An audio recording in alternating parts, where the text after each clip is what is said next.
여러분 안녕하십니까? 11월 10일 목요일 뉴스데스크 울산입니다. 울주군이 인구 유입을 유도하기 위해 남북권 10만 도시 핵심 사업으로 추진하고 있는 덕신 동상지구에 대해 특혜 논란이 일고 있습니다. 외지인 투기장이 돼 사업 반려를 했던 울주군이 불과 6개월 만에 사업 수용으로 입장을 바꿨기 때문입니다. 해당 지역을 확인해 보니 땅 소유주들이 전국 곳곳에 분포돼 있었고 건물을 짓기 힘든 자투리 땅을 보유한 사람도 있었습니다. 이동욱 기자입니다. 마을간의 개발 반대 현수막이 내걸렸습니다. 울주군이 토지 소유자 70% 이상이 동의했다며 덕신 동상지구 개발 제안을 수용하자 정작 마을 주민들은 동의한 적이 없다며 나섰습니다. 기획부동산이 주도해 3,000명이 넘는 외지인이 일대 땅을 사들여 벌어진 일이라는 겁니다. 외지 사람들, 객지 사람들 모아가지고 투기꾼들 모아가지고 도장 받았다고 그걸 갖고 개발 예정 지역의 등기부 등본을 살펴봤습니다. 약 14,000제곱미터, 축구장 2개 면적의 부지에 소유자가 70명이나 됩니다. 부동산 개발 회사가 땅을 사들인 뒤 지분 거래 방식으로 나눠 판 겁니다.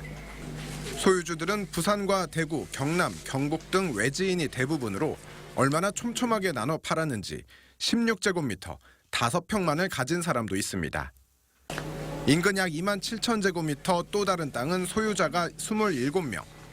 이들은 서울과 경기, 전북까지 전국 곳곳에 흩어져 있습니다. 흙과 나무뿐인 야산이지만 주거지역으로 지정이 되자 개발 기대감에 외지인들이 몰려든 겁니다. 그동안 몇 차례 개발 시도에도 한 번도 허가가 난 적이 없었고 지난해 12월에도 울주군이 개발조합에 사업 제안을 반려했습니다. 그런데 불과 6개월 만에 갑자기 울주군이 사업 수용으로 태도를 바꿨습니다. 누구나 공감할 수 있는 여건 변화가 없었는데도 불구하고 울주군이 개발 사업을 승인한다면 이는 특혜다. 개발 사업자와 모종의 결탁 의혹을 자초하는 것이다. 이처럼 특혜 주장이 나오는 가운데 울주군은 도시계획위원회 자문을 거쳐 덕신 동상지구 도시개발 사업 지정권자인 울산시에 사업 계획을 전달할 예정입니다. MBC 뉴스 이동욱입니다. 중학생들이 차량을 절도해 도심을 질주하다 사고를 낸 소식 어제 단독으로 전해드렸는데요. 이들은 경찰 조사에서 문이 열려있는 차를 호기심에 훔쳤다고 진술했습니다. 그런데 이렇게 차 안에 키를 보관하는 운전자들이 꽤 많아서 도난 위험에 노출되어 있습니다. 정인곤 기자입니다. 차량을 훔쳐 도심을 질주하다 사고를 내고 붙잡힌 10대 청소년 3명. 이들은 울산에서 차를 훔친 뒤 부산으로 갔고 거기서 또 다른 차를 훔쳐 울산으로 돌아왔습니다. 이들은 사이드미러가 접혀있지 않은 차량의 문을 당겨서 문이 잠기지 않은 차량을 찾아냈습니다. 그중 자동차 키를 안에 둔 차량을 어렵지 않게 발견했습니다. 경찰 조사에서 이 중학생들은 운전을 해보고 싶은 호기심에 차를 훔쳤다고 진술했습니다. 이처럼 문이 열린 차량을 노린 절도가 빈번하게 발생하고 있습니다. 올해 그 범인 검거 실적만 한 9건 정도 있고요.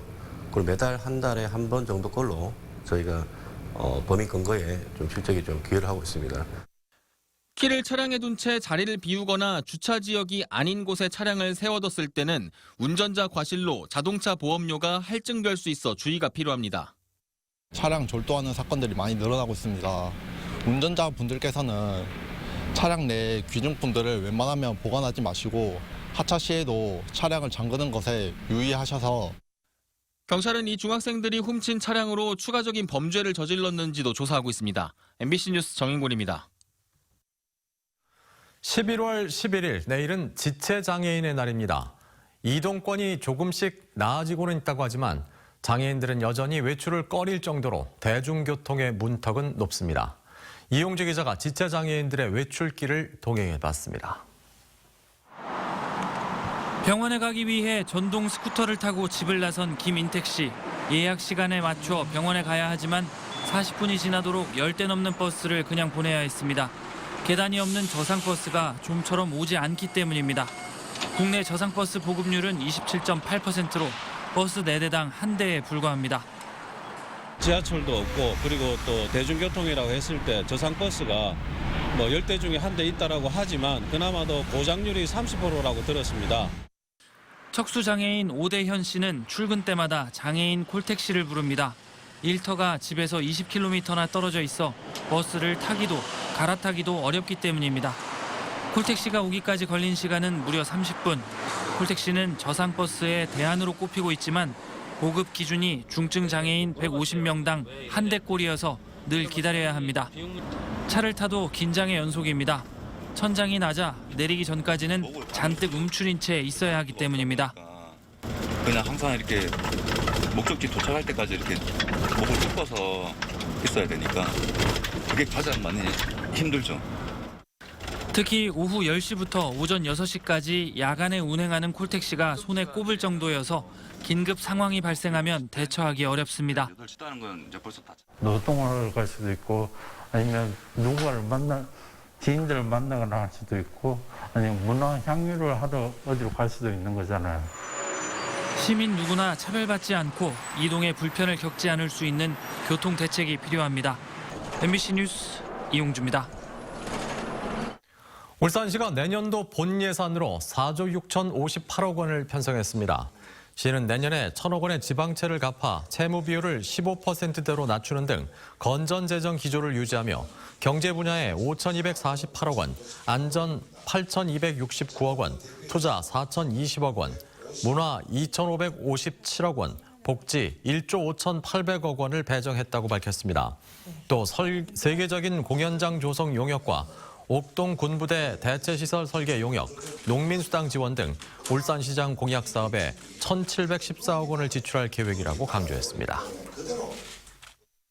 예전에는 넘쳐나던 울산시의 곳간도 지금은 비다 못해 빚더미에 올라와 있습니다.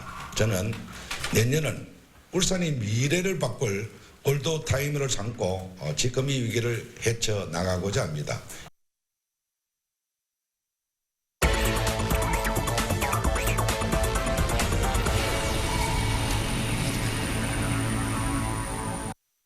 울산지법 형사 8단독은 별거 중인 아내를 찾아가 불을 지르겠다며 협박한 50대 남성에게 징역 10개월에 집행유예 2년을 선고했습니다. 이 남성은 지난 8월 자신의 가정폭력 때문에 별거 중인 아내의 가게에 경유가 든 페트병을 들고 찾아가 불을 지르겠다고 협박한 혐의로 기소됐습니다. 울산의 1인 가구 비중이 10년 전에 비해 9천 가구 가까이 증가한 것으로 나타났습니다. 동남지방통계청이 발표한 1인 가구 현황 자료에 따르면 2020년 말 기준 울산의 1인 가구는 12만 3천 가구로 전체 가구의 27.7%를 차지해 10년 전에 비해 6.9%포인트 증가했습니다. 혼인 상태별로는 1인 가구 중 미혼이 42.9%로 가장 많았고 사별 25.1, 이혼 18.1, 배우자가 있는 경우도 13.8%로 조사됐습니다. 민선 8기 사로 만드는 울산에 힘을 보탤 울산시 정책자문위원회가 오늘 출범했습니다. 위원회는 경제산업노동과 도시교통건설, 문화관광체육, 복지건강, 환경녹지, 안전소방경찰, 행정자치, 기획재정 등 8개 분과로 구성되며 전문성을 갖춘 교수와 기업인, 소상공인, 시민단체 등 114명이 위원으로 위촉됐습니다.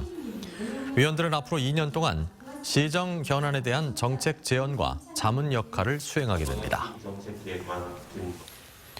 중구 지역 환경 미화를 담당하는 청소 용역업체 미화원들은 오늘 중구청에서 기자회견을 열고 미화원 임금을 착복한 용역업체들에 대해 중구청이 조치를 해야 한다고 주장했습니다. 이들은 중구청과 계약한 청소 용역업체 2곳이 직원이 아닌 사람에게 임금을 준 것처럼 꾸며 각각 3억 2천만 원과 2억 6천만 원을 횡령했다고 주장했습니다. 이런 민원에 대해 중구는 도급 계약이라 방법이 없다는 변명만 늘어놓고 있다며 감사를 통한 해당 업체와의 계약 해지 등이 필요하다고 비판했습니다. 전국 학교 비정규직 연대회의가 오는 25일부터 총파업에 들어갈 예정입니다. 노조는 2개의 임금 체계를 하나로 통합하고 정규직에 준하는 복리수당 등을 요구하고 있습니다.